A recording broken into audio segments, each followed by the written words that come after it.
A'udzubillahi minasyaitonirrajim. Bismillahirrahmanirrahim.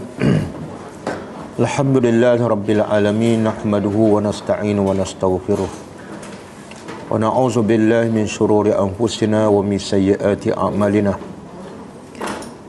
May yahdihillahu fala mudilla lahu wa man yudlil fala hadiya lahu.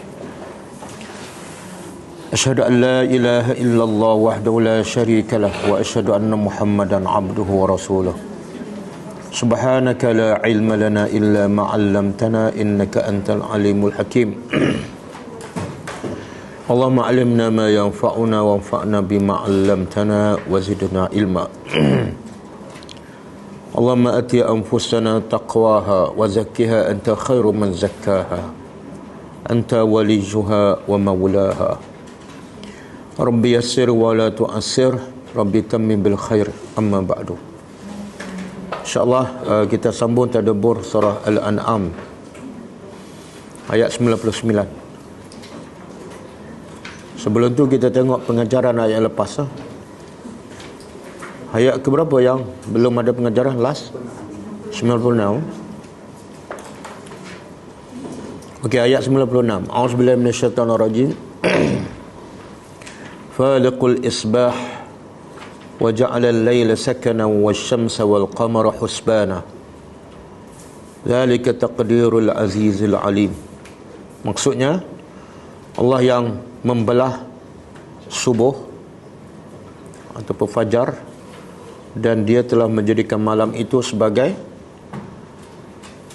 ketenangan untuk berehat, dan dia menjadikan matahari dan bulan sebagai untuk perkiraan waktu.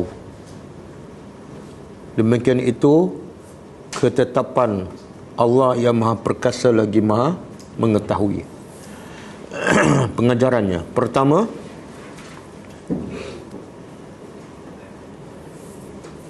Allah bukan setakat berkuasa mencipta apa sahaja yang tidak boleh dilakukan oleh manusia,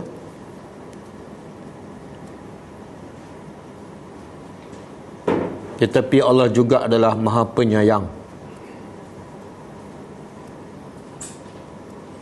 Dengan mencipta ciptaan yang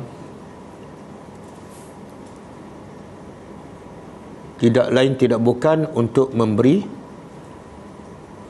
kebaikan kepada hamba-hambanya.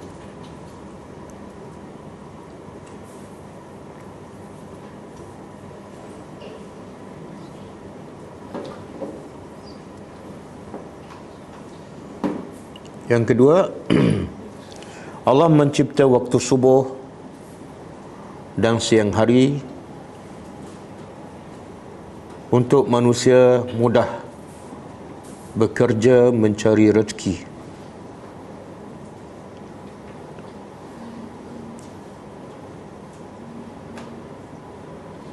Manakala Allah mencipta malam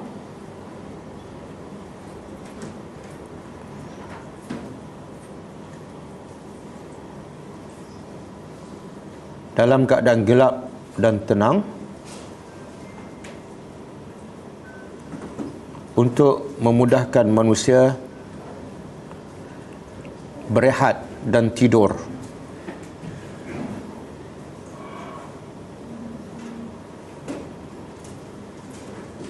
Agar mendapat tenaga yang baru.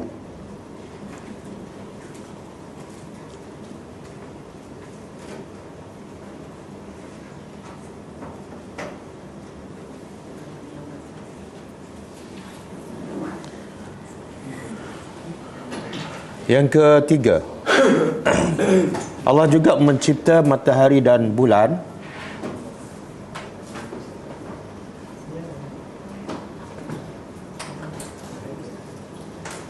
sebagai alat untuk mengira waktu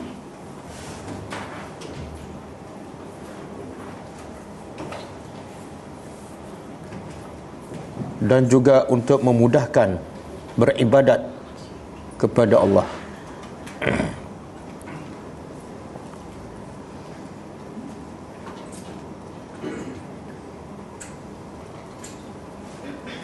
Okey, ayat 97. Wa huwa allazi ja'ala lakumun nujuma litahtadu biha fi zulumatil barr wal bahri qad fassalna al-ayati liqaumi ya'lamun. Maksudnya, dan dia telah menjadikan untuk kamu bintang-bintang supaya kamu dapat menjadi petunjuk di dalam kegelapan di darat dan di laut. Sesungguhnya kami telah huraikan tanda-tanda kebesaran Allah bagi kaum yang berilmu.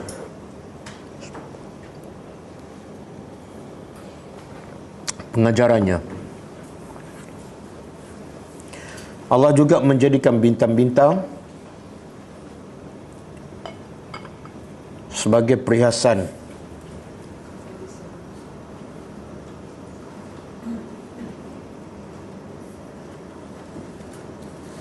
yang mencantikkan pemandangan langit.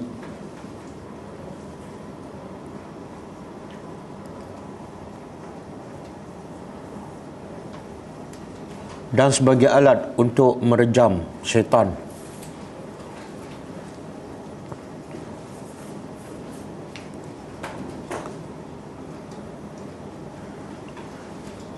Serta sebagai panduan untuk mereka yang musafir di waktu malam.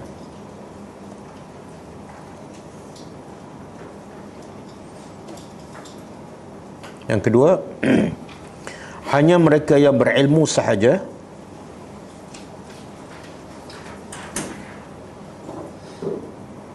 yang akan sentiasa berfikir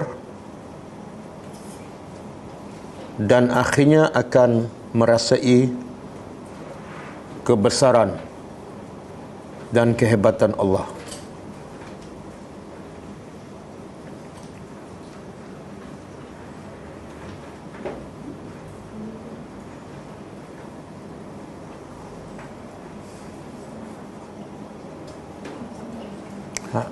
Habis ayat 97. Wa huwa allazi ansha'akum min nafsin wahidah wa mustaqarrun wa mustawda'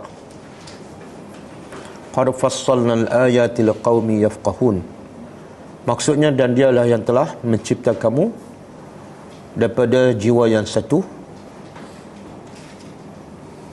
dan ada yang tetap tinggal dan ada yang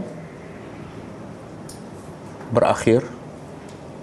Sesungguhnya kami telah huraikan tanda-tanda kebesaran Allah bagi kaum yang memahami. Pengajarannya,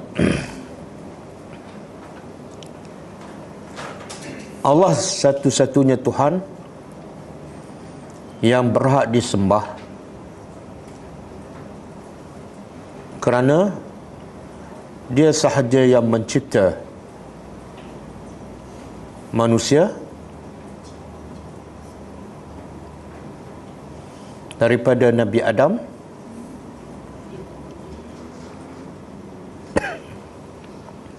sehinggalah kiamat.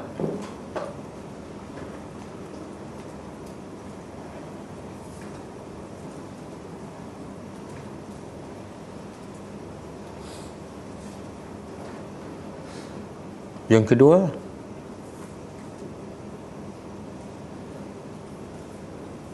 hanya mereka yang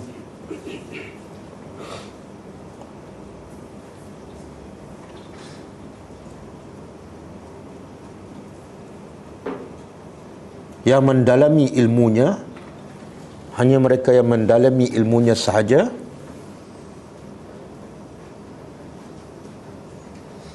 yang akan kenal Tuhan penciptanya dan hanya menyembah Allah yang satu.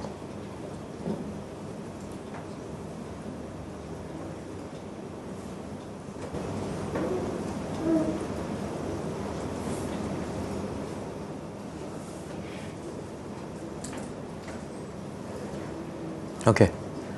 Kita sambut tadabbur ayat seterusnya.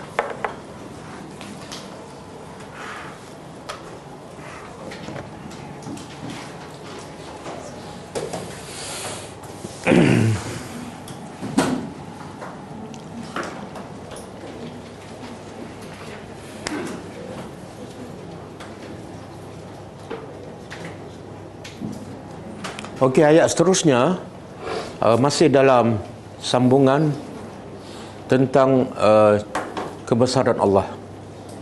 Jadi ayat yang kita akan tadabbur hari ini ialah Allah mencerita lagi tanda-tanda kebesaran Allah yang ada pada dirinya. Sebab itulah nikmat yang paling besar dalam hidup manusia, apa dia? Nikmat yang paling besar dalam hidup, apa dia? Faham? Nikmat yang paling besar di antara nikmat-nikmat yang Allah kurnia pada kita ialah ma'rifatullah. Bila dia kenal Allah, selesai semua masalah. Dan laluannya ke surga lancar. Dan semua tu tak mungkin berlaku. Tak mungkin dia kenal Allah melainkan dengan ilmu. Dan ilmu pula ialah mesti berdasarkan Al-Quran dan hadis.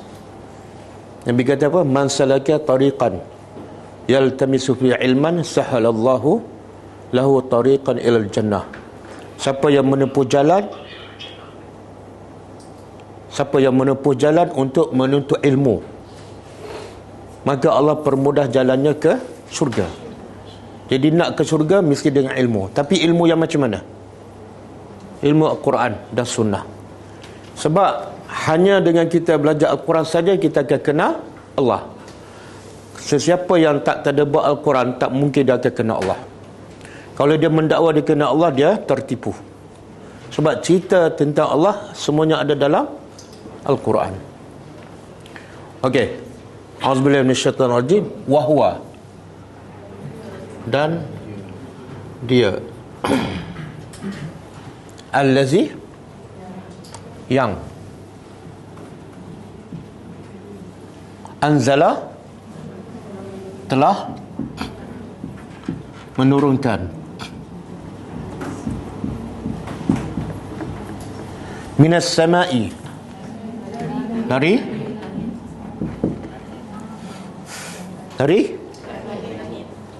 nak tengok sama tu langit ke apa, tengok apa yang selepas itu. Air, ma'an, air. Jadi kalau air ni turun daripada langit ke turun daripada apa? Langit ke? Kalau kita naik kapal terbang, kita di atas awan, hujan turun, kena tak kapal terbang tu? Tadi kata daripada langit. Kalau daripada langit mesti kena. Daripada awan. Dia as-sama' ni asalnya apa makna dia? Sebenarnya bukan langit. As-sama' daripada perkataan as-sumuwu, iaitu tinggi. Sama' ialah tinggi. Apa saja yang tinggi dia panggil as-sama'. Jadi awan tu berada di tempat yang tinggi, maka Allah panggil dia as-sama'. Jadi dia telah menurunkan daripada awan ma'an, air. Okey, sekarang Allah menurunkan air hujan daripada mana? Daripada awan kan? Jadi Allah berada di mana? Allah berada di atas ke di mana-mana? Ada dalil? Apa? Jangan pening-pening kepala. Ayat ni dah dalil, ya. Bila Allah menurunkan daripada atas, mana Allah di mana? Kalau Allah ada di mana-mana, tak perlulah Allah turun daripada atas. Betul? Kan? Okey. Di sini Allah nak bagi tahu kehebatan, kebesaran Allah. Apa dia? Setakat tu dah ada satu kehebatan Allah. Apa kehebatan Allah bila dapat menurunkan hujan? Apa dah? Tanah subur. Tak, tanah subur belum lagi. Tanah subur coming soon. Bukan. Tak, itu rahmat. Saya tanya soalan saya, Allah begitu, dia telah menurunkan air daripada awan. Itu dah menunjukkan kehebatan Allah. Kehebatan Allah ni makna manusia tak mungkin dapat buat seperti Allah. Apa dia? Boleh tak kita angkat air, letak ke awan, turunkan? Boleh? Tak boleh? Kita, air rumah kita yang keluar pahit dalam tanda kat dapur tu, ada awan tak kat atas? Ada apa? Tangki, betul tak? Tangki semua tertutup rapat kan? Kalau bocor sikit, air keluar. Betul? Tapi Allah turunkan air daripada awan. Awan tu adakah dalam bentuk tangki? Tak. Tapi bocor tak awan tu? Tak. Bila kapal terbang langgar dia, biasa tak naik kapal terbang ada langgar kan? Terpercik tak air? Percik ke tak? Mana tahu masa tu terkejut kan? Bukan tengok kat luar pun. Betul tak? Daripada awan yang bukan dalam bentuk tangki, tiba-tiba Allah boleh turun. Dan turun kadang-kadang renyah-renyah, kadang-kadang lebat. Kalau tengok awan tu kecil je, tapi bila air turun boleh banjir. Hebat tak Allah? Ada tak saluran paip? Kalau ikut awan tu mungkin setengah jam habislah. Betul? Tapi kadang-kadang satu hari 24 jam hujan turun. Hebat tak Allah? Kita kalau nak turunkan air daripada atas, apa kita perlu lakukan? Bina yang tinggi dulu kan, letak tangki, masukkan air, salurkan paip kan. Itu pun setengah jam kering. Betul? Subhanallah.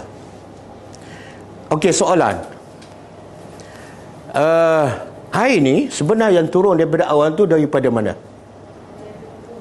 Daripada bumi. Jadi air kalau daripada bumi, kemudian Allah turun ke bumi. Kenapa kalau air tu dah daripada bumi dan untuk di bumi, kenapa perlu naik ke atas?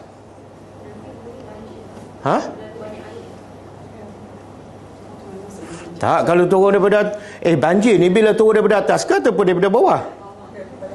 Daripada atas kan? Bila hujan lebat baru banjir kan? Jadi air daripada bawah untuk orang di bumi. Apa perlu Allah naik ke atas baru? Kan 2 kali kerja tu. Bersih? Air sungai bersih. Apa dah? Air bumi?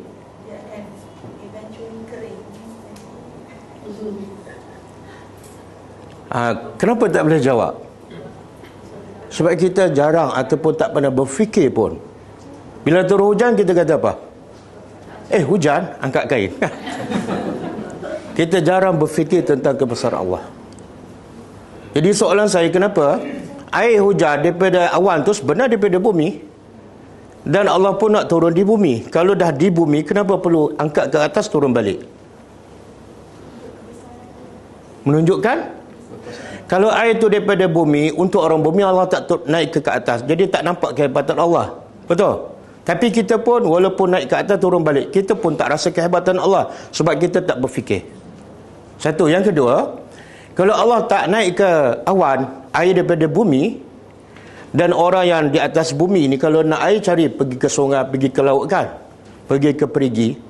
Maka kesannya yang akan menanggung masalah besar siapa? Orang atas bukit. Sebab orang atas bukit kalau air hujan tak turun, dia nak air dia kena pergi ke mana? Susah tak? Maka rahmat Allah supaya yang atas bukit pun mudah Allah turunkan daripada atas.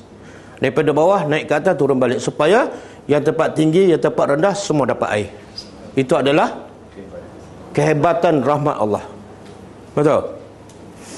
Sebab tu orang yang paling tanah yang paling subur di mana? Cameron Highland. Betul kan? Sampai semua, boleh kata semua orang Malaysia pergi ke sana kan? Padahal tak ada apa pun, beli teh kat kedai Maidin ada kan? Sebab nak tengok apa? Nak tengok apa? Kebun teh. Lepas tu bayar pula mahal kan? Lepas tu bertabat tak nak pergi dah. Okey, Allah telah menurunkan daripada awan air. Satu. Yang kedua, fa akhrajna, lalu kami telah keluarkan bihi, Bukan daripada. Bahasa Arab kalau daripada min. Bi. Dengannya. Dengannya. Nya tu balik pada apa? Air. Makna dengan air tu kami keluarkan nabat. Tumbuh-tumbuhan. Tumbuhan-tumbuhan. Di situ kehebatan Allah yang kedua. Apa dia? Daripada air yang sama keluar tumbuhan-tumbuhan pula berbagai bentuk, berbagai rupa, berbagai warna, berbagai rasa. Air sama aja. Kita boleh tak buat air kosong, daripada air kosong jangan campur apa-apa. Kita buat kopi, buat Nescafe, buat sirap, jangan campur apa-apa, boleh? Kalau saya buat macam tu, air kosong, gula tak ada, sirap tak ada, tapi air saya boleh tukar. Boleh jadi Nescafe, boleh jadi sirap, boleh jadi cincau. Orang kata apa pada saya ni? Ha? Karomah. Ramai tak orang minta air tawar dengan saya? Betul tak? Kenapa manusia, bila manusia buat benda yang pelik, semua terkejut. Terkejut beruk kan? Sampai fanatik pada orang tu. Padahal yang Allah buat jauh lebih besar, lebih hebat. Tapi tak ada yang kenal dan cinta pada Allah. Kenapa? Pakai tasbih besar kat leher kan? Oh, hebat ni. Sampai air kaki dia pun manusia boleh minum. Betul? Kan? Baik minum air kaki sendirilah daripada minum air kaki orang kan? Ha? Sebab kaki kita tahu kan? Jadi Allah nak cerita kehebatan. Puncanya apa dia? Bila manusia buat benda pelik, semua kagum. Bila Allah cerita benda pelik, semua tak kagum. Apa puncanya? Ha? Dia tak tadabbur Al-Quran. Dia hanya baca je macam orang buta, macam orang pekak. Padahal yang Allah cerita tu 10,000 kali lebih daripada kehebatan manusia yang dikagum. Kan? Okey, Allah keluarkan tumbuhan kulli syai'in. Tumbuhan setiap sesuatu. Semua jenis. Kalau kita tengok jenis-jenis tumbuhan, buah-buahan, agak-agaklah berapa jenis semua? Ha? Kan? Hanya daripada air yang sama, warna air yang sama, rasa air yang sama, tapi bila keluar berbagai bentuk, berbagai warna, berbagai rasa. Ha? Fa akhrajna, lalu kami keluarkan minhu, dari barulah daripadanya. Darinya dari apa tu? Khadira. Khadira apa makna? Hijau. Betul banyak tumbuh-tumbuhan warna hijau kan? Rumput ke, pokok ke? Kenapa Allah jadi warna hijau? Ha? Kita antara warna biru dengan warna hijau, yang mana lebih menenangkan hati? Hijau, betul kan? Ha. Sebab tu beza tak tengok pokok-pokok dengan tengok balai polis? Beza tak? Balai polis warna apa? Ha, menakutkan. Ha, stres kan? Okey. Hijau ni sebab tu dalam surga pun Allah sebut warna hijau. Dan tak ada kaitan dengan mana-mana parti. Ha? Ada orang setengah syok sendiri kan? Tengok warna parti saya ada dalam Quran. Tak ada. Ha? Okey. Cuba buka surah Ar-Ra'du ayat keempat. Surah Ar-Ra'du ayat keempat. Ra'du. Ar-Ra'du. Petir.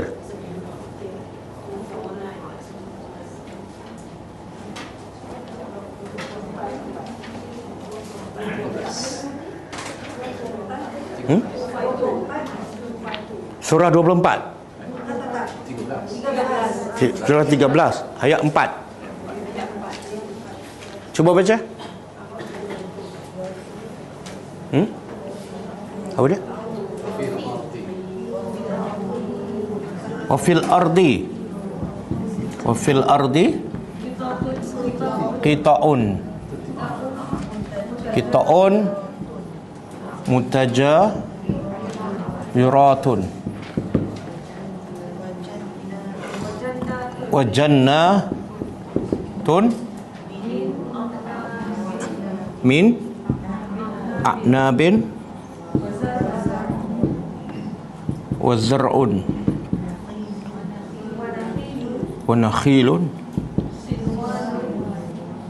sinwanun wa ghairu sinwanun.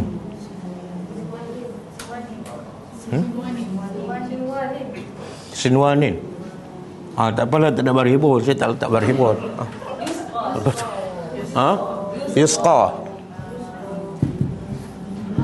Yusqa bima'in wahidin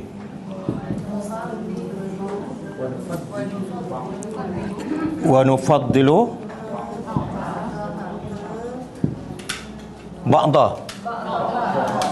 ba'daha ala ba'din fil ukul. Okey, biar cukup dulu. Wa fil ardi, dan di bumi. Qita'un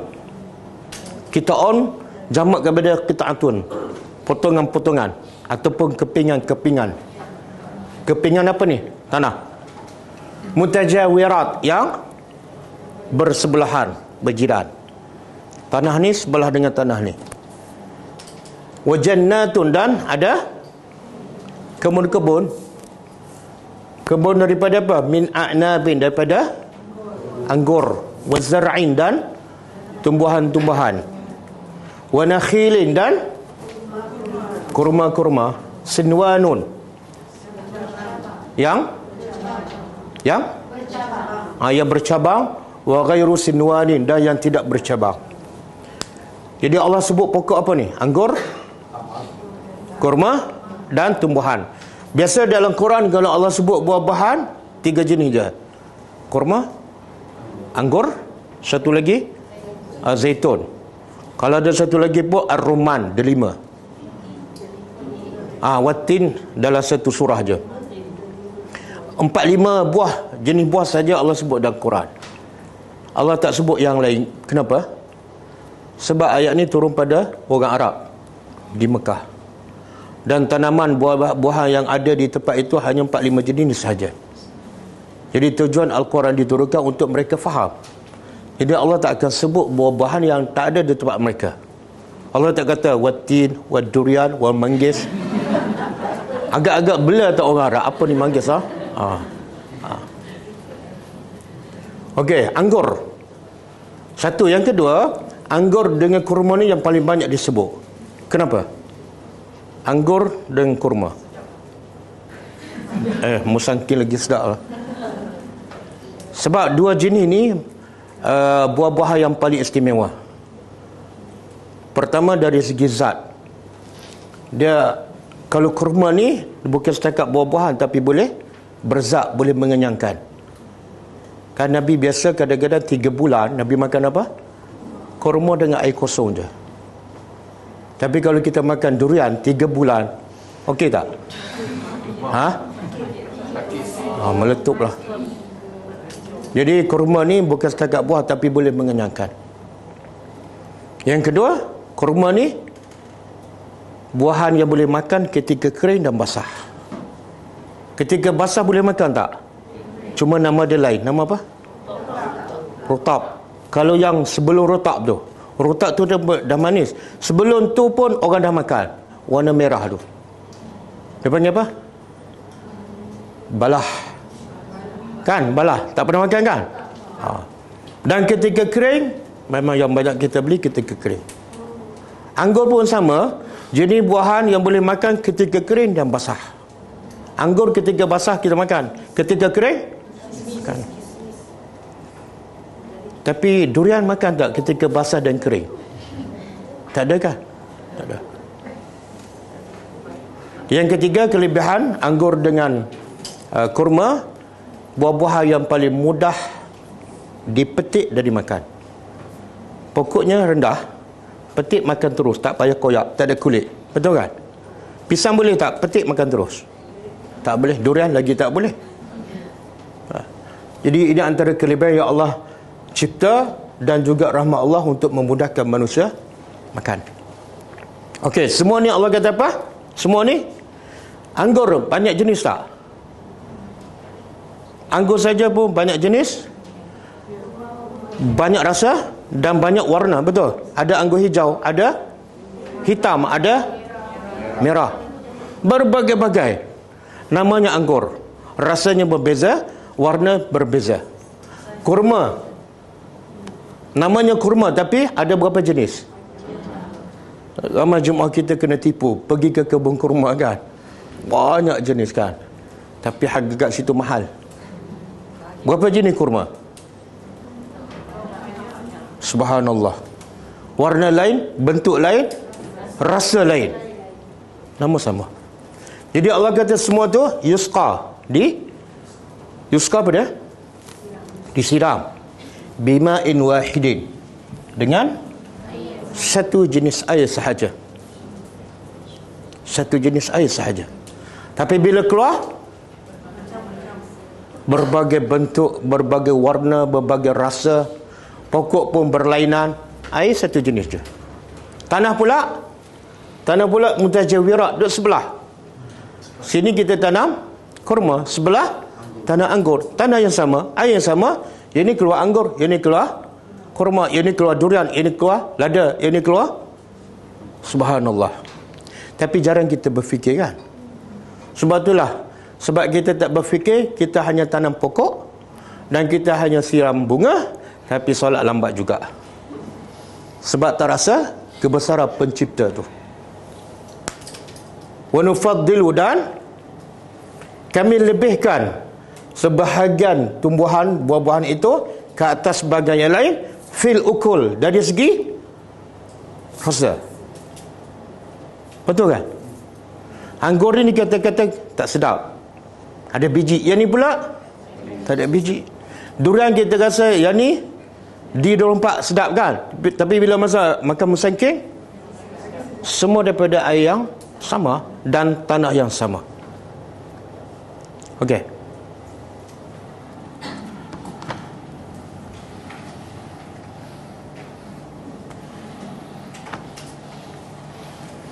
Dan juga Allah, rahmat Allah daripada buah-buahan tu, Allah kata apa? Nukhriju, kami keluarkan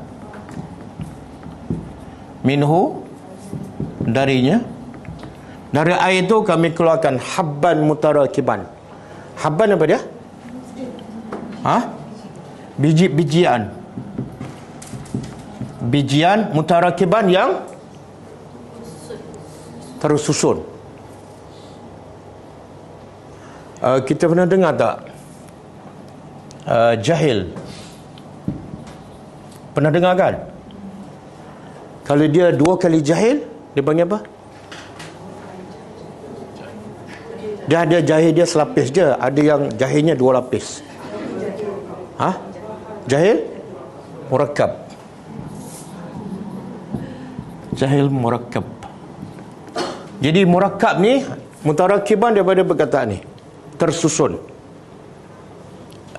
Tahu tak jahil murakkab? Tahu? Tak tahu? Tak pernah dengar?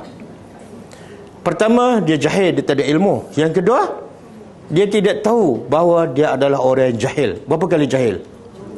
2 kali jahil. Itu dia panggil jahil murakkab. Macam kita ni jahil selapis ke 2 lapis? Yang datang belajar tu jahilnya selapis je. Yang tak datang belajar, jahilnya 2 lapis. Sebab tu dia tak datang belajar. Sebab dia rasa dia pandai. Okey. Jadi Allah kata daripada air itu kami keluarkan biji yang berlapis-lapis. Apa tu? Contoh padi. Keluar satu tangkai, tapi di satu tangkai tu ada berapa lapis? Berapa cabang keluar? Ha? Banyak tak? Sehingga Allah buat contoh siapa ni? Allazina yunfiquna fi sabilillah kamathali habbatin. Orang yang infak pada jalan Allah seperti satu benih kemudian keluar 7 tangkai. 7 tangkai. Lepas tu setiap satu tangkai ada mi'atu habbah. Kan? Betul? Ini maksud habban mutarakiban. Daripada air yang sama, tanah yang sama, kami keluarkan bijian yang tersusun berlapis-lapis.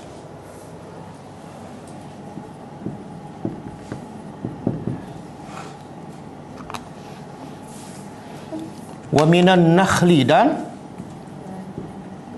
daripada nakhli, pokok kurma. Daripada pokok kurma, min tal'iha, dari tal'iha apa dia? Dia panggil mayang. Mayang tahu tak? Mayang. Mayang ni macam kelopak lah. Kan pokok kan, macam pokok pisang. Sebelum keluar pisang, dia ada jantung dia kan. Daripada jantung tu keluar kan. Lepas tu keluar tandan dia kan. Pokok kurma pun sama. Tal'nya makna daripada mayangnya.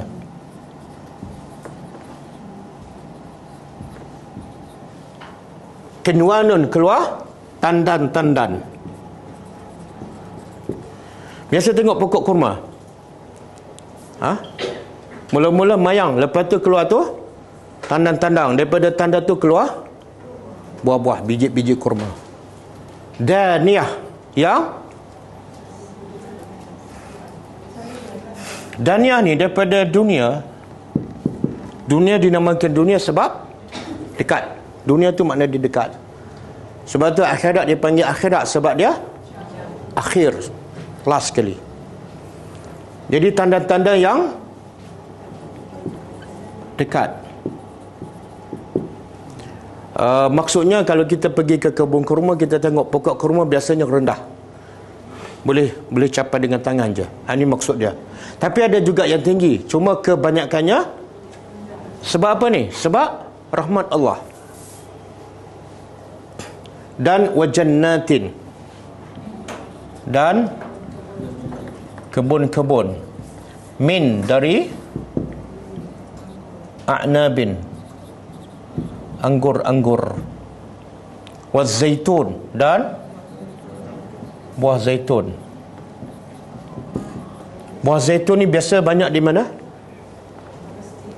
Di Palestin, di Syam, Syria. Waruman. Ruman apa dia? Delima.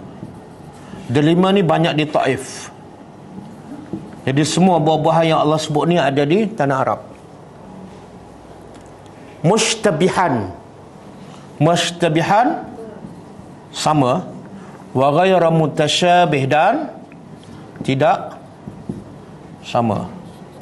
Apa maksud dia? Ada yang pokok-pokok ni kadang-kadang bentuk dia sama, mutasyabih, tapi buahnya berbeza. Ada kadang-kadang buahnya macam sama. Contoh buah anggur. Buah anggur yang hitam dengan buah zaitun, rupa dia sama tak? Sama kan? Tapi bila makan, kehebatan Allah. Ada yang pokoknya sama, buahnya berbeza. Ada buah yang sama tapi rasanya berbeza. Kadang-kadang macam buah rambutan. Ada buah yang nak sama dengan rambutan, tapi rupa dia lain. Pulasan kan? Yang tu ada bulu, yang ni tak ada bulu. Tapi bila kita koyak kat dalam, macam sama kan? Tapi ada rasa dia sedikit berbeza. Saya nak tanya, boleh tak Allah buat buah-buah ni satu dunia, satu jenis je, semua makan satu jenis je? Boleh tak? Kenapa Allah buat sampai beribu, mungkin berjuta jenis buah-buahan? Tujuan yang paling utama, Allah nak bagi tahu kehebatan dia. Kalau Allah boleh buat satu jenis buah saja, satu rasa saja, satu bentuk, tak hebat Tuhan. Betul? Yang kedua, Satu, nak tunjuk kehebatan Allah. Yang kedua, rahmat Allah. Rahmat Allah apa dia? Allah tahu manusia ni cepat jemu kalau makan satu jenis, satu bentuk, satu rasa. Betul tak? Cuba makan buah anggur sebulan setiap hari. Apa jadi? Boring kan? Subhanallah.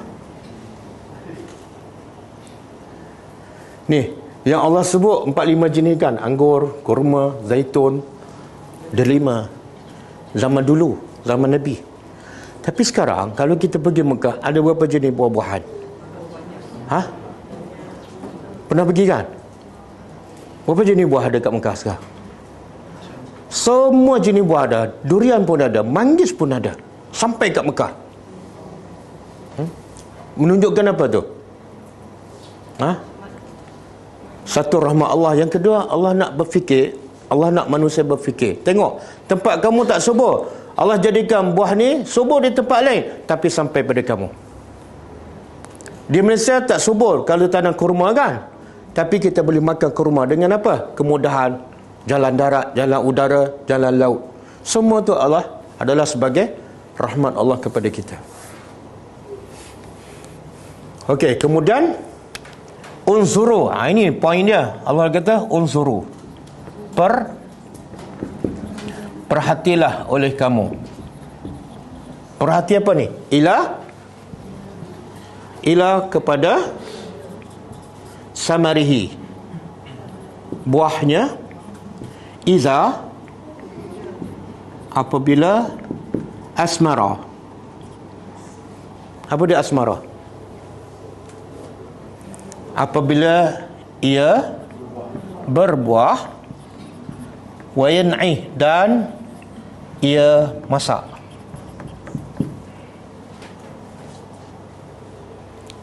Inna fi, sesungguhnya, fi zalikum, pada demikian itu,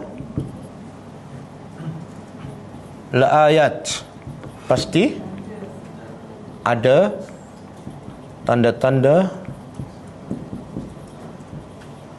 kebesaran Allah. Tapi untuk siapa ni? Untuk siapa? Siapa yang akan rasa kebesaran Allah pada tumbuh-tumbuhan, pada buah-buahan? Siapa yang akan rasa? Liqaumin yu'minun, bagi kaum yang mereka sentiasa beriman. Okey. Sekarang Allah sebut berbagai-bagai buah-buahan, tumbuhan yang semua berpunca daripada apa? Air. Air yang satu rasa, satu bentuk, kan? Kemudian daripada tanah yang sama. Tapi bila keluar, apa yang Allah nak daripada kita? Unzuru, perhati. Perhati buah-buahan tu apabila dia berbuah dan masak. Okey. Saya nak tanya, dah lama tak baca ayat ni? Dah. Berapa kali dah? Berapa kali dah? Berapa kali dah khatam sejak lahir? Berapa kali? Oh, dia tak ingat tu mana banyak sangatlah khatam tu. Katalah 10 kali kita khatam kan? Dan kita akan lalui ayat ni. Ada tak perintah Allah dalam ayat ni? Ada tak? Apa dia perintah Allah? Ini fi'il amar ni. Kalau belajar bahasa Arab, wajib. Fi'il amar menunjukkan perintah. Perintah menunjukkan wajib. Wajib kamu perhati. Okey, setelah kita jumpa ayat ni dan baca berkali-kali, berapa kali kita perhati pasal buah-buahan? Siapa pernah perhati? Kalau siapa pernah perhati dan pernah berfikir, bagi pada saya, apa solusinya? Apa hasilnya? Sebab itulah ulama mengatakan ada satu ibadat yang paling besar, paling penting dalam hidup manusia yang ramai tak lakukan ibadat ni. Yang kadang-kadang kerana tak buat ibadat inilah solat dia tak betul, solat dia tak khusyuk, dan banyak dia langgar perintah Allah sebab dia tak buat ibadat ni. Apa ibadat itu? Perhati ciptaan Allah. Ini ibadat tu. Allah puji ulul albab. Siapa ulul albab? Siapa ulul albab? Allah sebut dalam surah Ali Imran, ulul albab ialah satu, allazina yazkurun Allah qiyaman wa qu'udan wa ala junubihim. Satu. Yang kedua, sifat ulul albab, wa yatafakkaruna fi khalqis samawati wal ard.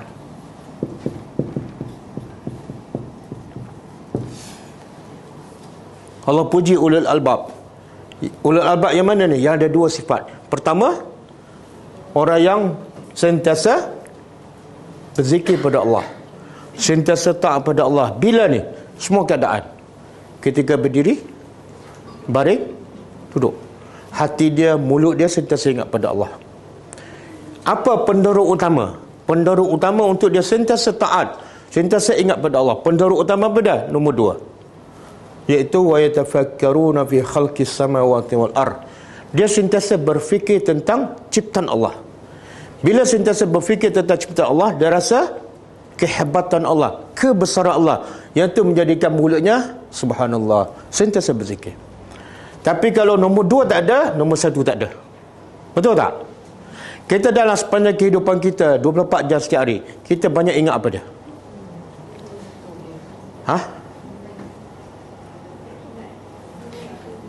Banyak ingat apa? Banyak ingat apa? Ingat Allah, ingat makan.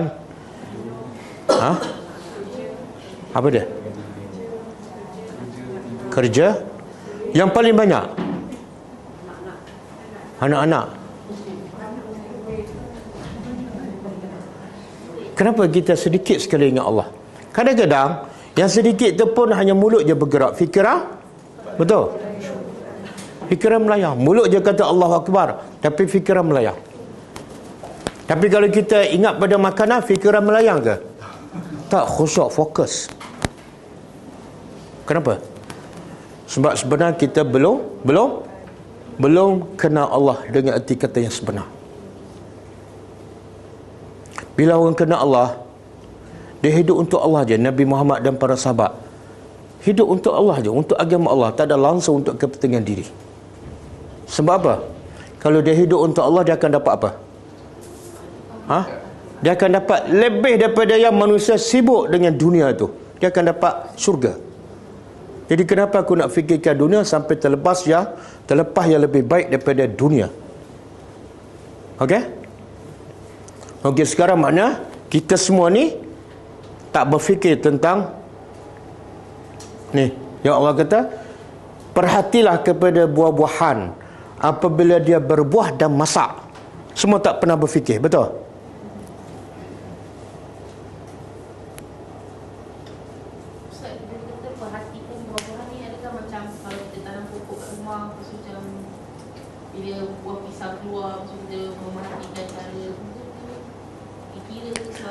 Tak, sebenar bila Allah suruh kita perhati, tujuannya apa dia? Tujuannya apa dia? Tak, perhati dengan fikir samalah. Itu dia panggil apa? Cara, proses. Tapi targetnya apa dia?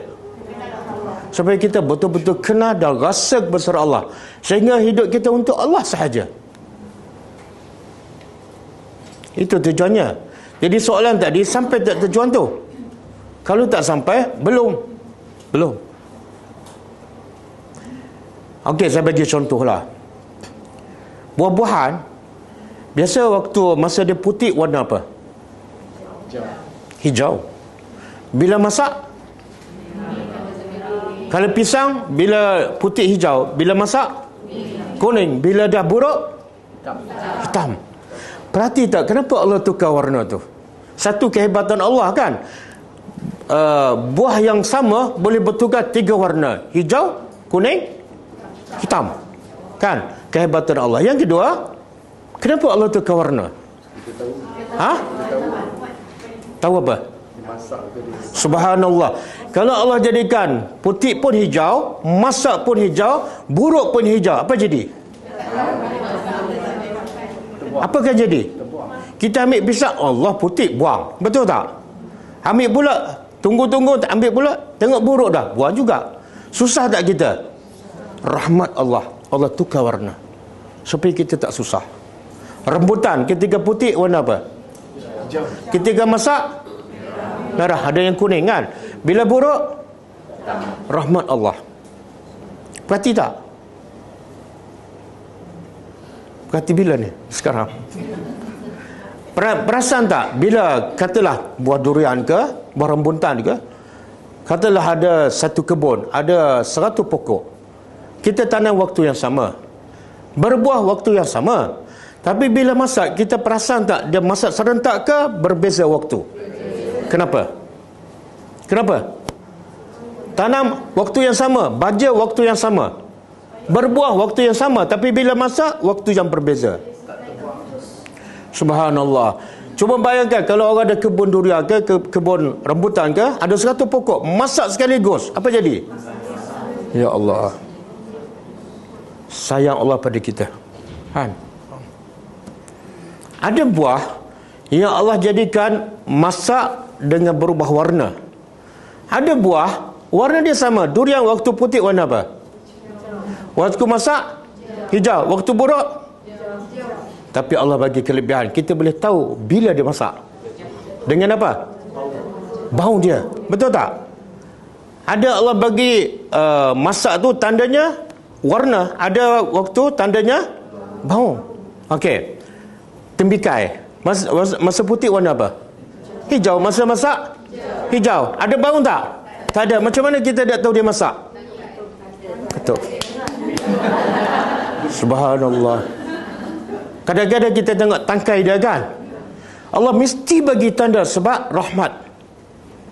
Kalau semua sama dan tak ada tanda, menyusahkan kita, tak akan berlaku pembaziran. Boleh? Berfikir tak? Tak fikir. Berapa sekilo? Mahalnya.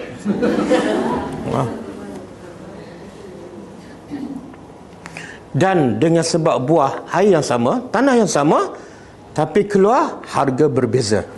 Betul tak?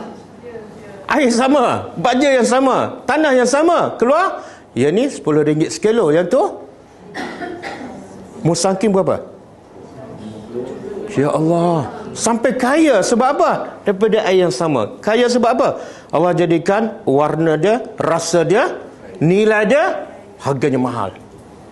Betul? Dan ada orang sanggup pergi ke kebun durian nak cari yang fresh kan, tapi tak solat juga. Sebab tu Allah suruh tak kita berjalan. Tapi apa tujuan Allah suruh kita berjalan? Ha?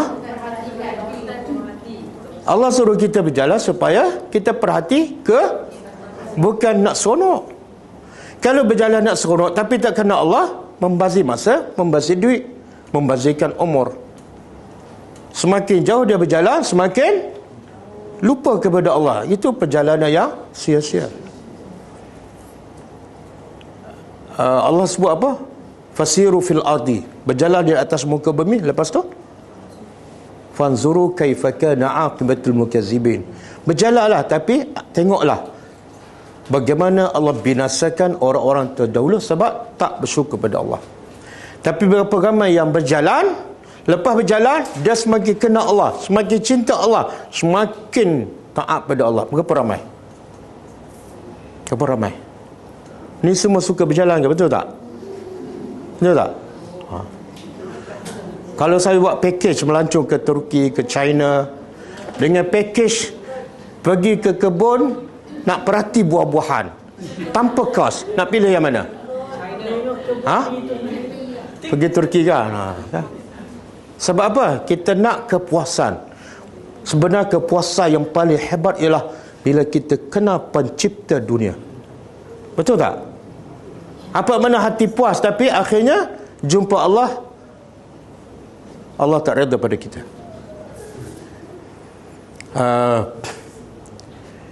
Sebab itulah Allah suruh orang Mekah, orang yang paling kenal Allah sebelum datang Islam, orang yang paling jahat, paling kufur pada Allah, boleh kata orang Mekah lah. Betul? Sebab mereka menyembah berhala. Berapa ramai? Berapa banyak berhala? 360 orang. Tapi akhirnya mereka menjadi orang yang paling kenal Allah, paling cinta pada Allah, paling taat pada Allah, dan hidup mereka untuk Allah sahaja. Apa puncanya? Adakah mereka suka melancong? Tak. Mereka hidup kat Mekah je. Dan di Mekah ada tak tumbuh-tumbuhan yang banyak? Ada tak sungai-sungai tasik biru ke? Bunga-bunga yang berbagai-bagai ada? Yang ada apa dia? Padang pasir, gunung, unta. Betul tak?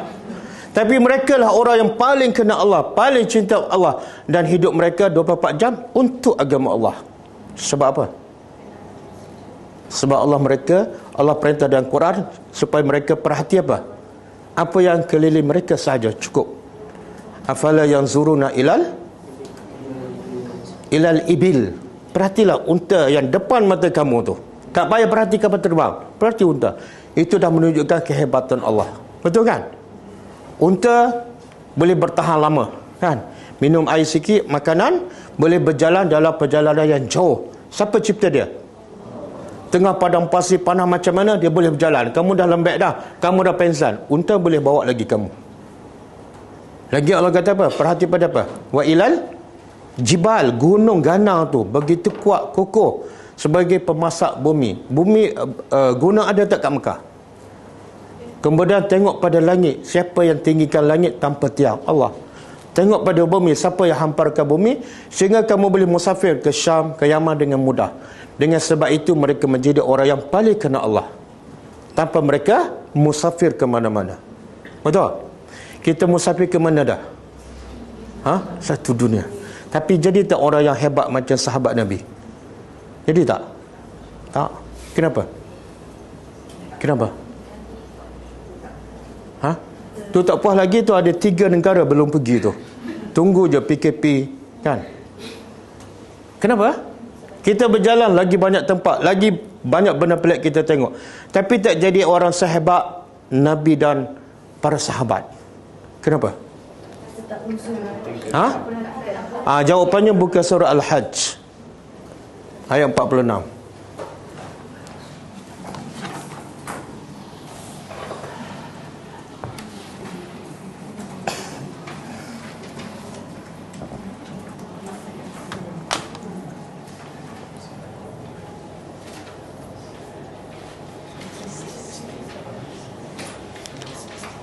Surah Al-Hajj ayat 46.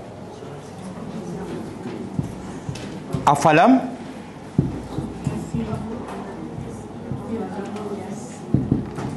yasiru fil ardi,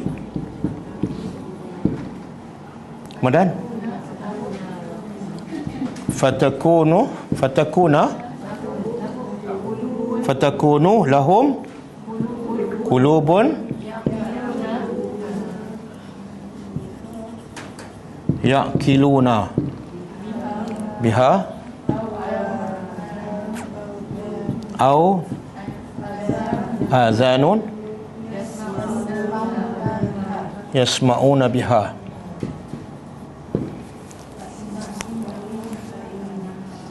Fa innaha la ta'mal absar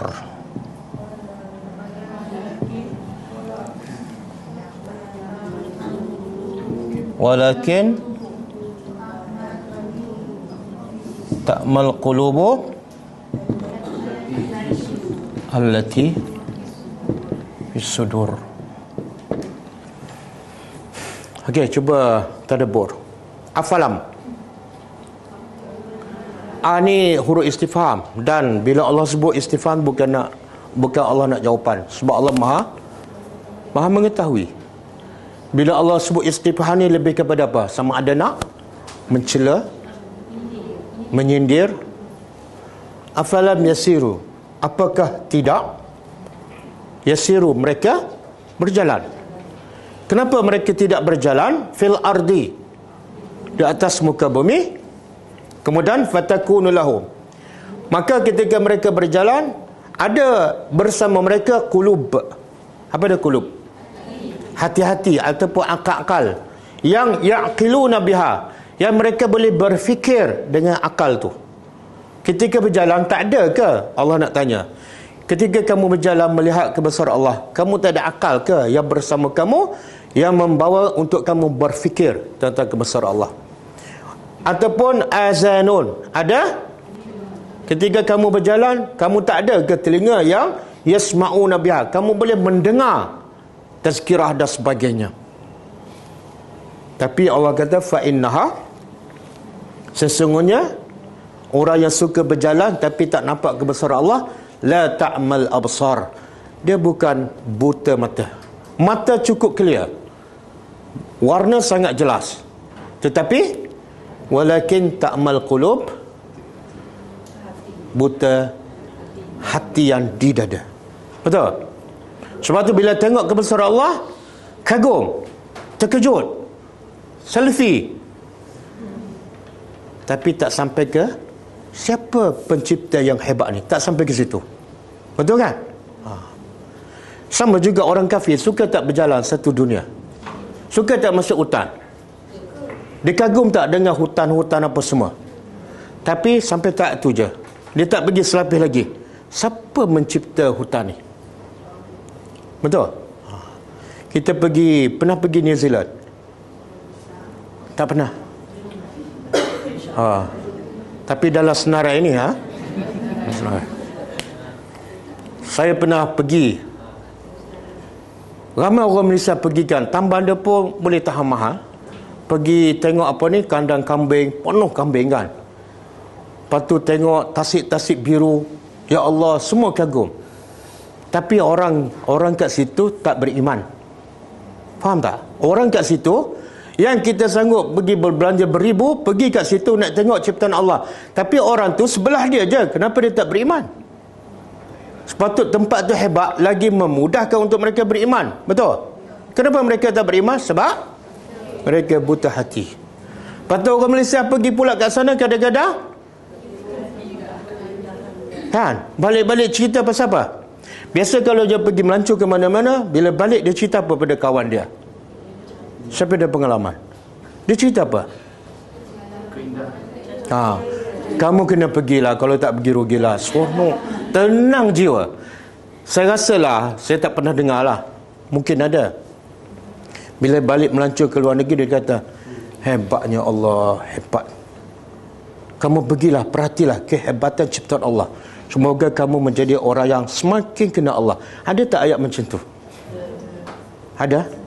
Tak ada. Ini semua ada pengalaman ni. Pasal apa? Pasal buta mata ke buta hati? Siapa cakap buta hati ni? Jangan marah saya.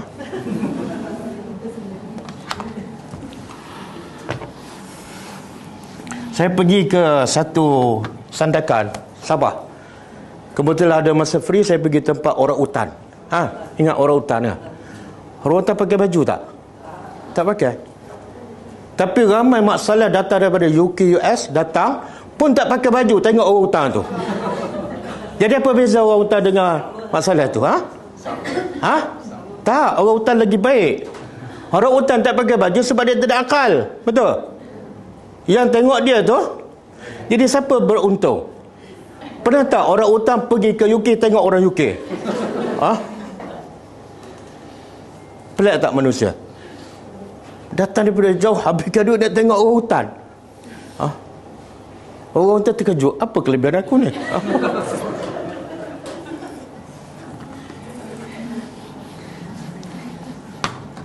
Okey. Kemudian jam ni betul? Betul? Okey. Setelah kehebatan Allah pada apa ni? Tumbuh-tumbuhan, buah-buahan, tapi akhirnya orang kafir tetap tak beriman. Allah kata waja'alu, dan mereka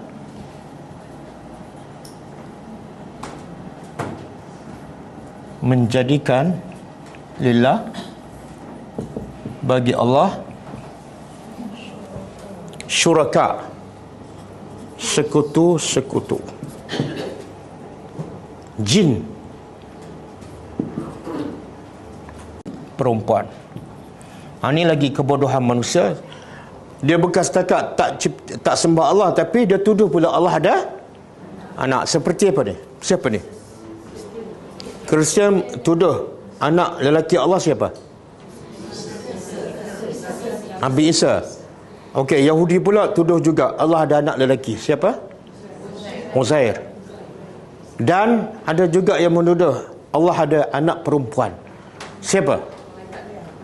Siapa yang tuduh Allah ada anak perempuan?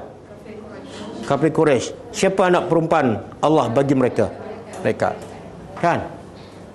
Jadi Allah yang mencipta semua, tapi mereka mendakwa itu semua anak Tuhan. Bila sebut anak Allah, menunjukkan apa? Allah tu lemah lah. Bila dia ada anak, Allah perlukan isteri. Bila perlukan isteri, dia bukan Tuhan. Tidak ada kehebatan. Bighairi ilmin, tanpa ilmu. Kemudian Allah sucikan dirinya, subhanahu, maha suci. Maha suci dia, wa ta'ala, dan maha tinggi, amma, dari apa yang mereka yasifun, mereka maha suci Allah daripada Allah memiliki anak. Maha suci. Maha suci Allah daripada ada anak perempuan. Yang mereka sifat tu semua tidak ada pada Tuhan. Okey. Satu poin lagi saya nak sebut. Allah sebut kehebatan Allah, antaranya ialah Allah cipta buah-buahan, tumbuhan daripada hanya satu air, satu jenis air, satu jenis tanah. Tapi bila keluar, berbagai bentuk, warna, rasa dan rupa dia, kan? Itu kat dunia. Kat syurga, macam mana pula keadaan di syurga, buah-buahan di syurga? Adakah Allah turunkan air daripada langit, kemudian bila jatuh ke bumi keluar buah-buahan yang berbagai-bagai, ataupun macam mana? Air daripada? Tak, buah-buahan. Fikir saja dapat buah. Petik dari tempat yang rendah. Ada dalil. Dalilnya apa? Itu bukan nak bagi tahu, itu nak tanya saya tu. Jadi Allah nak bagi tahu, boleh tak Allah jadikan kat dunia ni buah terus keluar macam tu, tanpa turun air, tanpa keluar daripada tanah? Boleh tak? Boleh. Tapi kenapa Allah tak buat? Kalau Allah jadikan buah macam tu, tak nampak sangat kehebatan Allah, betul tak? Tapi kalau turun daripada air yang sama, tanah yang sama, keluar berbagai warna, berbagai rasa, oh hebat Tuhan. Satu. Yang kedua, Allah nak ajar kita kalau nak sesuatu kena ada usaha. Kalau turun macam mana dah salwa, apa akan jadi pada kita? Kenapa tak kerja? Tunggu turun, kan? Tapi di syurga Allah tak jadi macam kat dunia. Tak perlu bekerja. Sebab apa? Sebab syurga tempat menerima balasan, bukan tempat bekerja. Cuba buka surah Al-Waqi'ah ayat 27. Surah Al-Waqi'ah ayat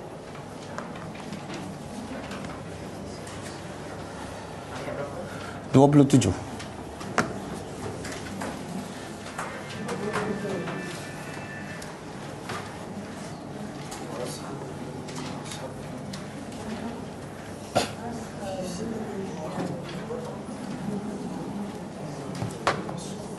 Apa dia ayat, cuba baca.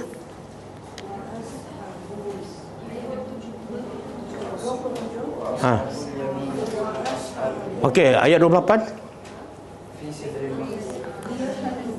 Fi sidrin makhdud. Kemudian wa talhin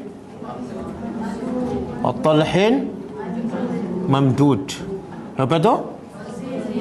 Wa zillin mamdud. Lepas tu wa talhin mamdud wa zillin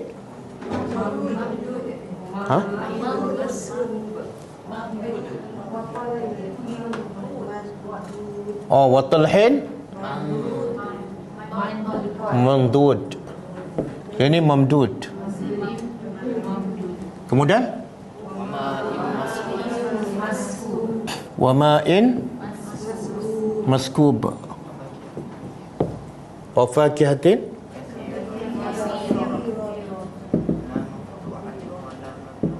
kasiratin la maqtu'atin wala mamnu'ah. Okey. Cuba tengok dia kelebihan buah-buahan kat dunia. Hebat macam mana, sedap macam mana, tapi ada tak sepanjang masa? Tak ada. Kadang-kadang ada, tapi kita tak boleh nak makan. Sebab kadang-kadang kita ada penyakit. Kadang-kadang kita tak mampu beli. Betul kan? Kadang-kadang kita mampu beli, tapi bukan musim dia. Tapi benda tu halangan semua tidak ada di syurga. Allah kata ahli syurga ashabul yamin fi sidrin makhdud, dalam sidrin pokok bidara makhdud yang tidak berduri, wa talhim mandud, dan pisang yang tersusun rapi. Kena tanam ke? Tak payah tanam, tak payah istirahat, tak payah baca, hanya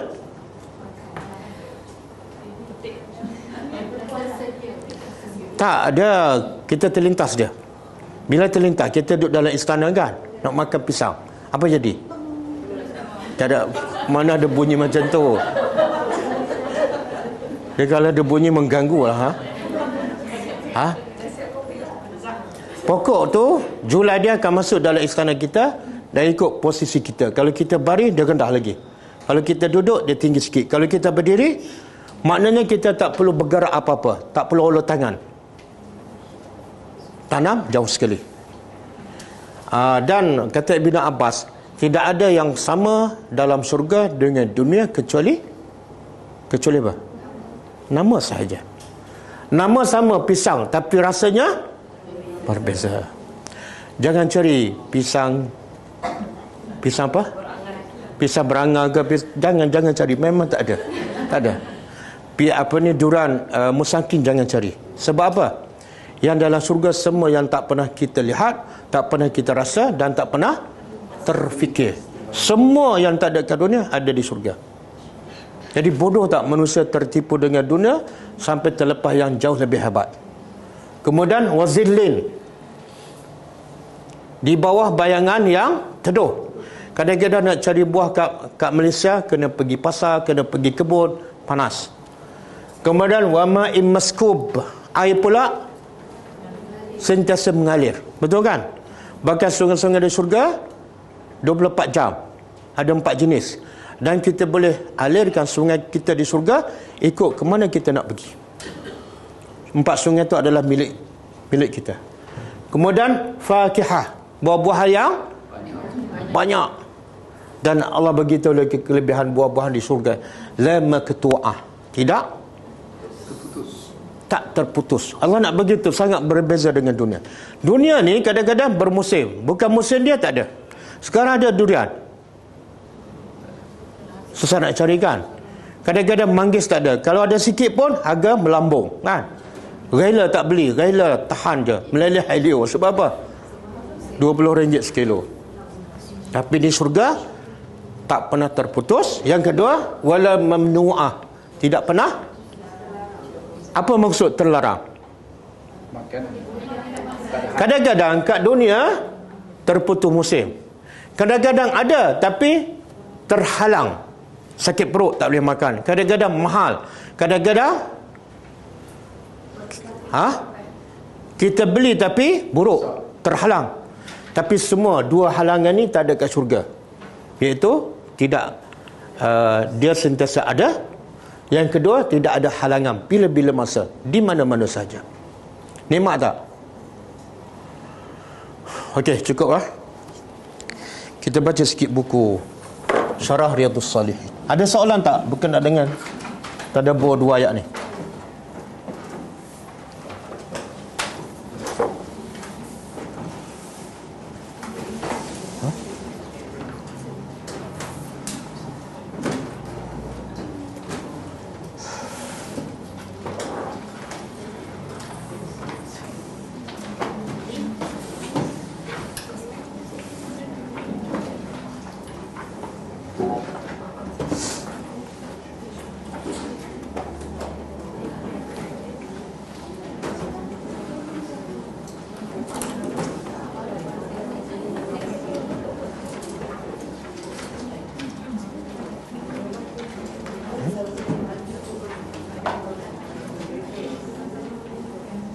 Putus tak? Ada?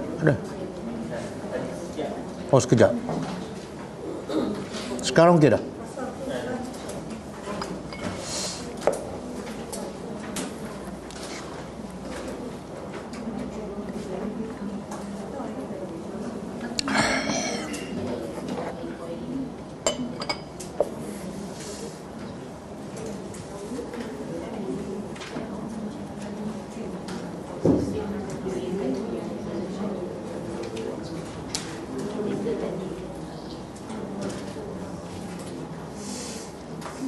Ada Allah sebut dalam satu ayat, dalam satu surah, yang maksud dia penghuni surga dalam surga sentiasa sibuk.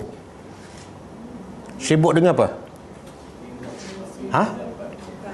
Sibuk dengan makan, sibuk dengan keseronokan. Sangat berbeza dengan dunia. Dunia biasa kita sibuk dengan apa? Kerja. Sibuk dengan benda yang kadang-kadang memenatkan kita. Tapi di surga Allah kata kita disibukkan dengan benda yang menghiburkan, menyeronokkan. Dalam surah apa? Ayat apa?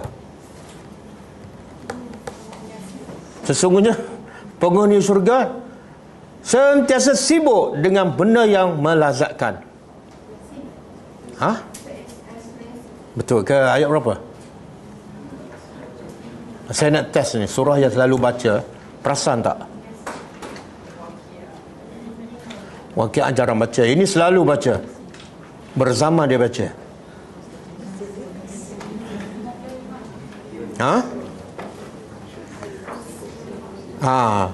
Surah Yasin ayat 55. Oh, nikmat orang baca Yasin dah faham. Allah kata apa? Inna ashabal jannati, sesungguhnya penghuni syurga al-yaum, hari ini, fi syughulin, dalam kesibukan. Sibuk apa ni? Fakihun. Apa makna fakihun? Dalam keseronokan. Boleh faham? Kita cari kawan kita tak ada, sibuk sebab apa? Meeting, urusan dunia. Tapi di syurga cari ustaz tak ada, sebab apa? Sibuk sebab apa? Buat kelas tak ada. Ustaz duk makan tu, pagi makan, tengah hari makan, malam makan. Dan makan di surga, kita berhenti tak? Makan kat dunia berhenti tak? 5 biji manggis berhentilah. Tapi di surga makan je. Kenapa makan non-stop? Kenapa? Sebab tak ada kenyang dalam surga, dan tak ada sakit perut, dan tak ada buang air besar. Makan je. Okey? Jadi bila dalam surga jangan cari saya sibuk.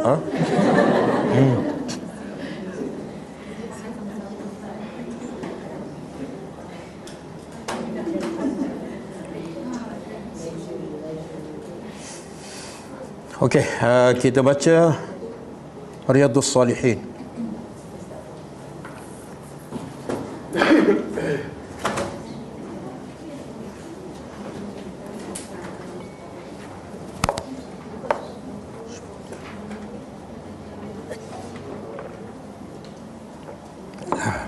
Okey. Kita masuk bab yang kedua kan, bab At-Taubah. Dan kita dah sebut sikit mukadimah dia. Saya nak tanya, kalau ikut susunan buku ni, pertama tajuk apa? Ikhlas. Yang kedua, Taubat. Biasa kalau selepas ikhlas, sepatutnya ikut logik lah. Apa dia? Ha? Amal lah. Betul tak? Ikhlas untuk beramal.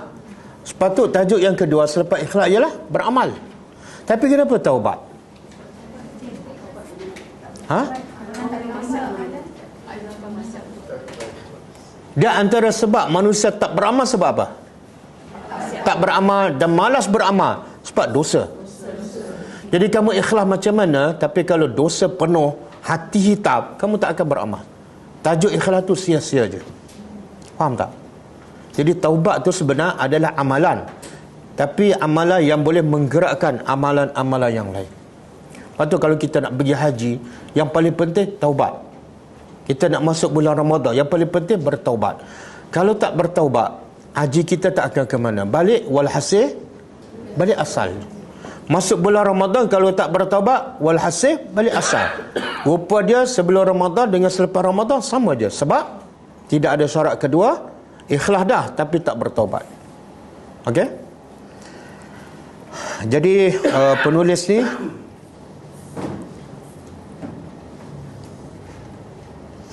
dia beritahu syarat taubat ada berapa? 3. Sebenarnya tak, 5. Saya dah sebutkan minggu lepas. Syarat taubat 5 semuanya. Minggu lepas saya sebut apa? 4. Itu belum cukup tu. Yang kelima. Yang saya dah sebut berapa? 4 kan? Cuba sebut. Berhenti daripada melakukan dosa. Yang kedua? Menyesal. Yang ketiga? Berazam tak akan melakukan lagi. Yang keempat?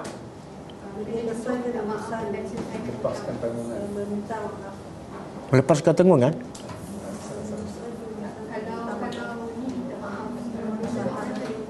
Tak, itu masuk syarat tu.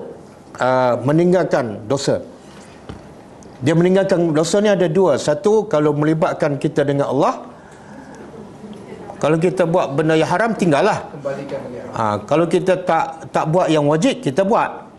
Itu yang melibatkan kita dengan Allah. Tapi kalau melibatkan manusia, kena minta halal. Kalau kita ambil harta dia, kena pulangkan. Kalau kita mengumpat, kena maaf. Minta maaf dengan dia.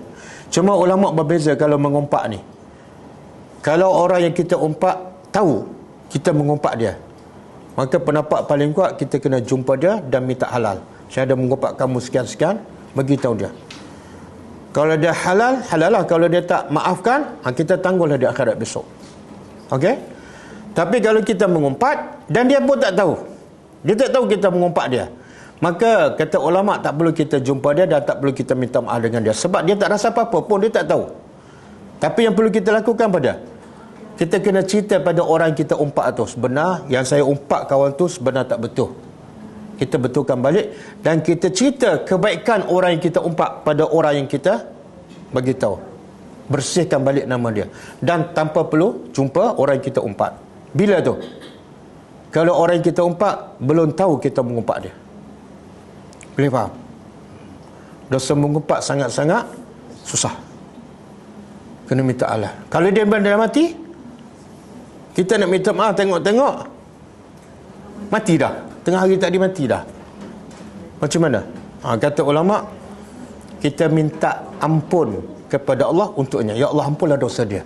Semoga dengan itu Allah ampunkan dosa kita. Ada hadis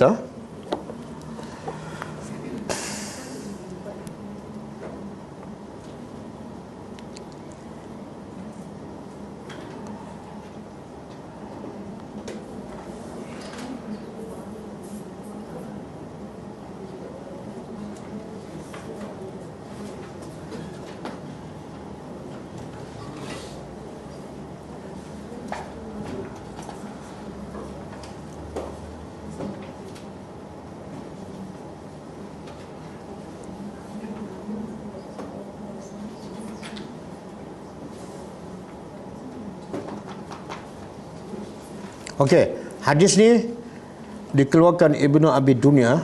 Hadis ni bunyi macam ni. Kafaratu man igtabatahu an tastaghfira lahu. Tulis maksud dia. Kafarah orang yang kamu umpat ialah kafarah Orang yang kamu umpat ialah kamu minta ampun untuknya. Kamu minta ampun kepada Allah untuknya.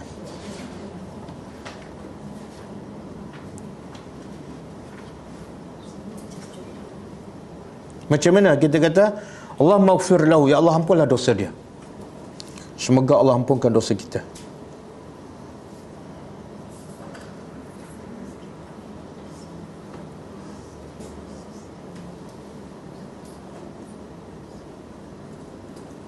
Lepas tu Nabi kata orang yang muflis. Siapa orang yang muflis? Nabi tanya, atadruna manil muflis? Nabi tanya sahabat, kamu tahu tak siapa yang muflis di akhirat besok? Sahabat jawab, biasalah orang muflis orang yang tak ada duit lah. Nabi kata bukan. Orang yang bankrupt ialah orang yang buat amal soleh sekian-sekian, solatnya sekian, sedekahnya sekian, hajinya sekian, tapi dia mengupak kawan tu, dia pukul kawan tu, dia ambil hak kawan tu. Akhirnya bila pergi akhirat, kawan yang dia zalim tuntut balik. Akhirnya dia bayar dengan apa? Dengan amalannya. Sampai habis semua amalan dia, masih ada lagi dosa tu. Maka dia transfer dosa orang kepadanya. Dia pula tanggung dosa orang. Rugi tak? Rugi. Sebab tu jaga mulut. Jaga mulut. Ramai kita kadang-kadang dah buat ibadat bagus, tapi kita terlupa nak simpan ibadat kita sampai ke akhirat. Kadang-kadang kita hapuskan amalan kita sendiri dengan menzalimi orang lain. Okey, syarat keempat iaitu bertaubat ikhlas kerana Allah. Semata-mata kerana Allah.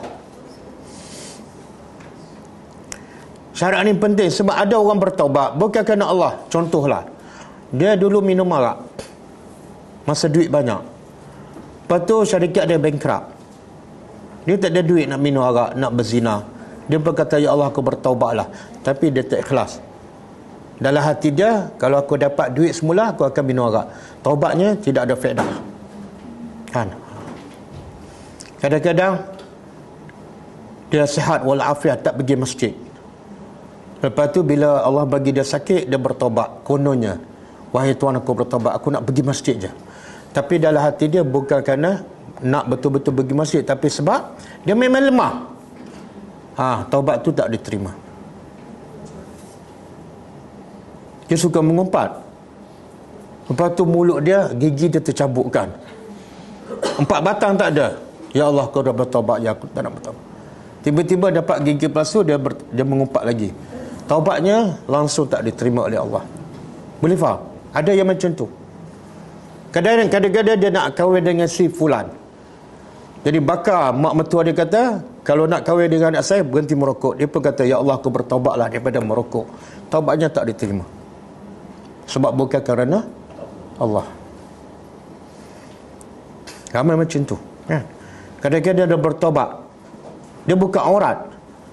Tapi bila tua, aku duk buka aurat pun bukan orang tengok pun, ya Allah aku bertaubatlah. Taubatnya tak diterima.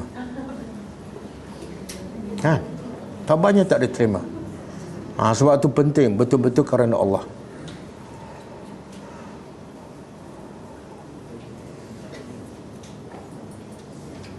Okey, syarat yang kelima. Syarat kelima taubat diterima ialah mesti waktu taubat diterima. Mesti bertaubat di waktu taubat diterima. Manakala dia bertaubat di waktu taubat tak diterima, taubatnya tak akan diterima lah. Bila waktu taubat tak diterima? Ada 2 waktu. Pertama, bila nyawa sampai ke halkum. Nyawa sampai ke halkum. Firaun bertaubat tak? Dia mengaku tak ada beriman, tapi Allah tak terima. Sebab apa? Dia bertaubat ketika nyawa. Sebab taubat tu taubat orang yang lemah, bukan ikhlas. Yang kedua, waktu taubat tak diterima ialah bila matahari itu mungkin kita tak sempat sampai waktu tu. Kan? Bila matahari terbit daripada sebelah barat, mana dah berlaku kiamat. Okey, persoalan, Kalau dia buat 5 dosa, minum arak, berzina, apa lagi, rasuah, judi, merokok, dia bertaubat daripada minum arak je. Yang 4 dosa lagi dia tak bertaubat. Taubat yang satu ni diterima ke tak? Dia buat 5 dosa, tapi dia bertaubat daripada satu dosa. Ya Allah, aku bertaubat daripada satu dosa ni, yang lain kemudian Allah terima tak? Terima. Ulama beza pendapat.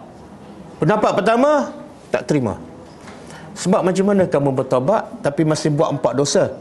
Tak dinamakan taubat yang sebenarnya. Pendapat pertama tak diterima. Maknanya dia kena bertaubat daripada semua dosa.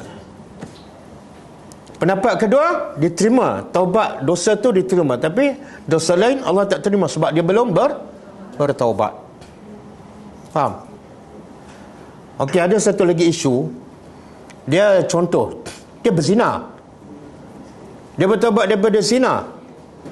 Tapi dosa yang ada kaitan dengan zina dia tak bertaubat. Contohlah, dia berzina. Lepas tu dia suka tengok perempuan. Apa dia panggil? Skodeng. Dia bertaubat hanya daripada dosa zina, tapi skodeng dia tak bertaubat. Allah terima tak taubat zina dia tu? Pasal apa? Sebab ada kait mengait. Apa saja dosa yang berkaitan dengan dosa tu, dia kena taubat semua sekali. Boleh faham? Dia tak ambil rasuah, tapi dia membantu orang untuk memudahkan rasuah. Taubat daripada rasuah Allah tak akan terima. Boleh? Dan yang paling baik ialah bertaubat daripada semua dosa. Okey, Allah sebut dalam surah Al-Mu'minun. Cuba buka surah Al-Mu'minun.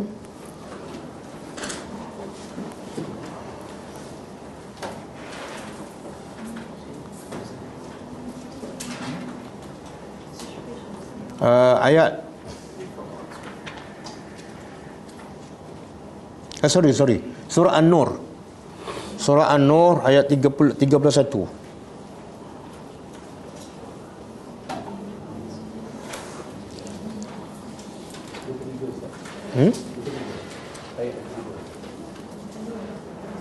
Tak, surah An-Nur. Tak. Ayat 30 dan 31.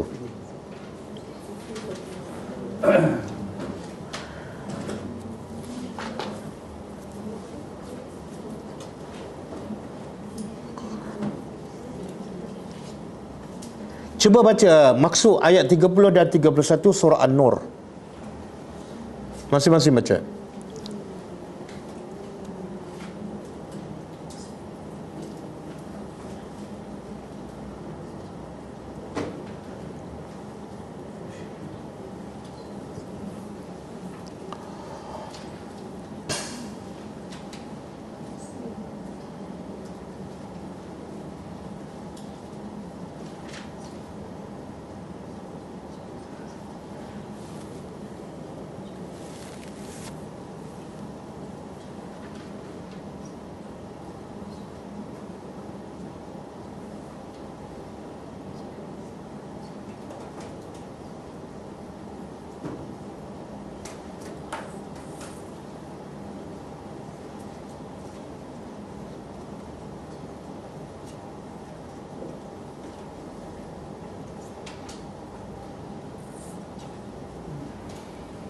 Okey. Boleh faham? Apa yang Allah nak sampaikan?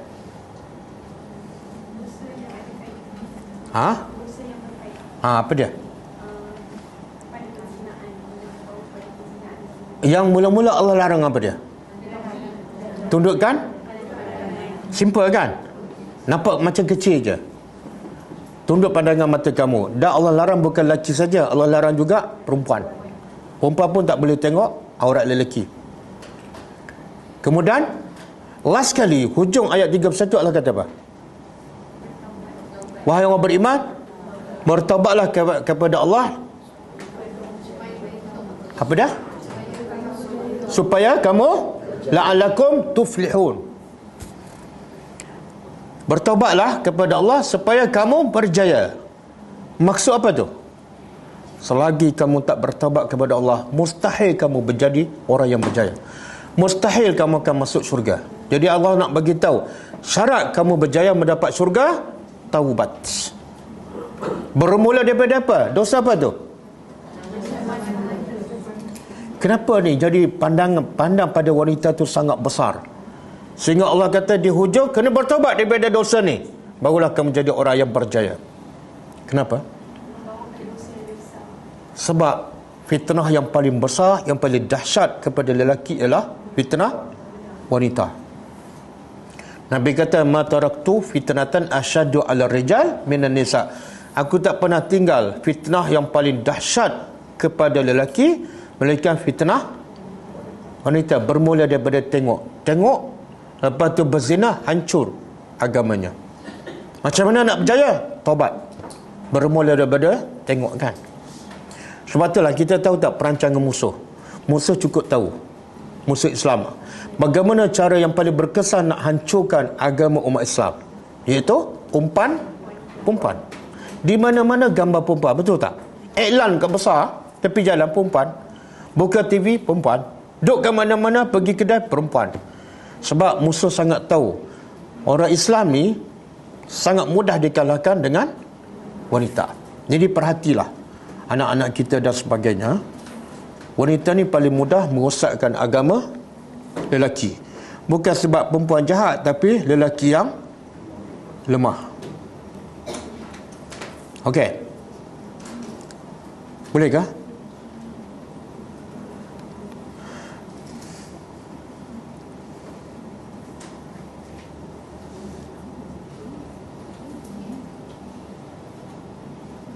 Saya nak baca satu hadis je. Cuba tengok hadis pertama dalam bab taubat.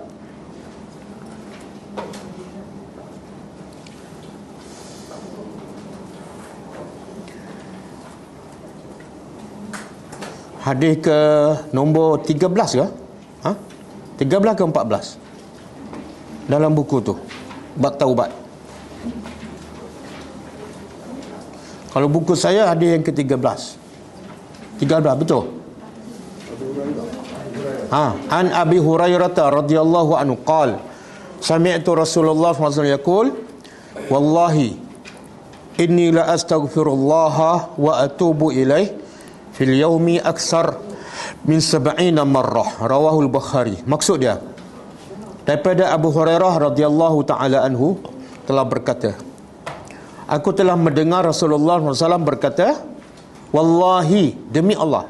Nabi sampai bersumpah, demi Allah, sesungguhnya aku sentiasa meminta ampun kepada Allah dan aku bertobat kepadanya dalam satu hari 70 kali. Hadis sahih.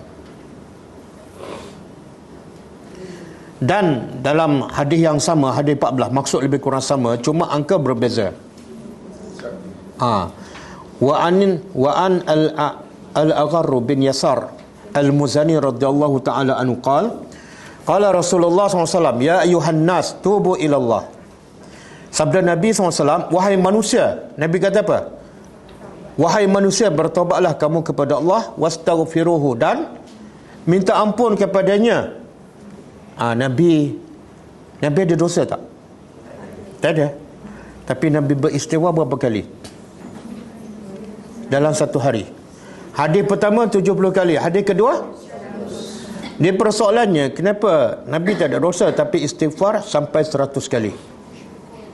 Kerja sia-sia ke? Kerja Dia tak ada dosa, minta ampun buat apa? Bersyukur, alhamdulillah. Bersyukur tak kepada Allah, bukan istighfar.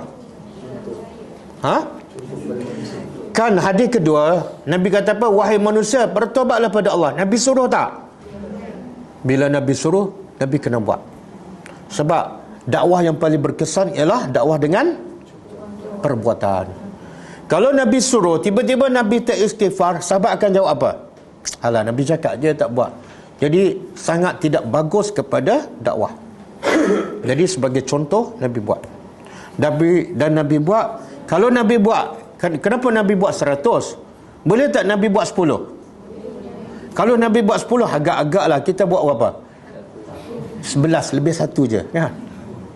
Yang Nabi buat 100 pun berapa ramai yang istighfar 100 kali sehari. Betul? Kadang-kadang tak sampai.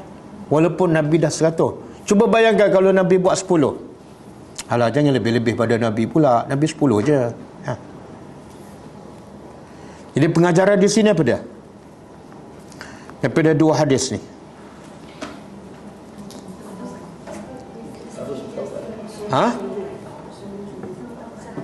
Sayangnya Nabi kepada umatnya. Nabi tahu selagi umat dia tak bertaubat, umatnya tak akan berjaya. Yang kedua, kepimpinan melalui tauladan. Betul kalau dalam bahasa Arab kalau dia bagi nombor 7 atau 70, tak semestinya 70 dia berarti banyak. Jadi maknanya kalau ni ada 2 hadis yang berbeza, satu 70, satu 100, maknanya kalau kita nak buat, kita boleh buat lebih daripada itu. Banyak sebab Okey, dalam bab bertaubat ni, Nabi tak ada dosa. Bila Nabi tak ada dosa, Nabi istighfar 70 ataupun 100. Kita ada dosa. Dan banyak tak dosa kita? Maka kena lebih lah. Kan? Lebih pula jangan lebih 110 je. Sedangkan dosa kita 1100. Jadi kalau bab dosa ni, bab bertaubat jangan kita buat alasan. Aku nak istighfar 100 je sebab ikut sunnah Nabi. Tak boleh lebih pada Nabi. Tak boleh sebab dosa kita banyak. Mungkin kita kena beristighfar sepanjang masa. Sebab kita buat dosa boleh kata sepanjang masa. Membazir air, bercakap benda sia-sia kan. Okey. Betul, itu ada satu pendapat mengatakan angka 7 tu sebenarnya bukan maksudnya angka tu, tapi maksudnya banyak. Macam bila bersedekah, Allah gandakan berapa? 700. Sebenarnya bukan 700, sebenarnya lebih daripada itu. Kalau bulan Ramadan, malam Lailatul Qadar, kelebihannya 1000 bulan. Sebenarnya bukan 1000 bulan, lebih daripada itu. Okey. Cukup ah? Ada soalan? Hari ini hari Jumaat, perbanyakkan istighfar dan perbanyakkan selawat kepada Rasulullah SAW. Okey, insyaAllah kita jumpa lagi pada malam ni pukul 9.30. Kita tutup dengan membaca tasbih kafarah. Subhanakallahumma wa bihamdika asyhadu an la ilaha illa anta astaghfiruka wa atubu ilaik. Assalamualaikum warahmatullahi wabarakatuh. كتاب الله ترق جنانه وتنى العظيم